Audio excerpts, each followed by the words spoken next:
Well, having discussed the Marxist ideology, now we shall go ahead with communism. We understood that for a political system to be considered communist, the underclasses must own the means of production. They must be the owners. Everything should belong to them. Means of production means the industries, etc. Whatever means of productions are there, means the agriculture sector or other sector should be owned by the underclasses. It should not be owned by the government or the police force. So you must be knowing something about Naxalites. Actually, that is extreme Marxism, extreme communism. Naxal areas you must be knowing in Madhya Pradesh, Chhattisgarh, and Vidarbha region, some part of Odisha. So that belt is dominated by Naxalites, and they are actually influenced by Mao, the group of Mao was the Chinese leader who brought communism in China. Well, aside from certain first century Christian communities and other temporary communities, communism has not yet really existed. Although Marx talks about communism, it has not really yet existed. Of course, there was an effort to bring communism in the Soviet Union. Soviet Union means Russia. The Soviet Union was actually state-run capitalism. It is means the everything does not belong to the underclasses. It is owned by the government.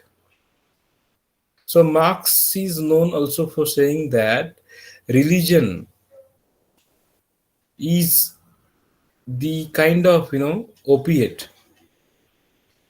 opium. Religion is a kind of opium of the people. It opiates people. Means it brings religion. You must be knowing certain political parties use religion to befool people, to control people. So religion is the kind of opium. So he was somewhat aware of the problem that Lenin later dwelt on. Lenin was the Russian leader. He addressed this problem in Russia later, but Marx was well aware of this problem. So Lenin was convinced that workers remain largely unaware of their own operation since they are convinced by the state to be selfless. Yes, in the name of patriotism, in the name of religion, in the name of what we call nationalism, the workers are oppressed and they are unaware of this particular kind of operational exploitation. Indirectly, they are oppressed because they are convinced to be selfless. They are made to believe that they should live for the nation. They are the part of the religion. They should sacrifice their life for religion. The terrorist organizations, for example, manage to convince certain group of people to sacrifice their lives for the sake of religion. So this is a kind of operation, indirect operation. People are made to believe that every political party in this way or that way uses this weapon of oppression, means imposing their ideology. So one might point to many opiates of the people.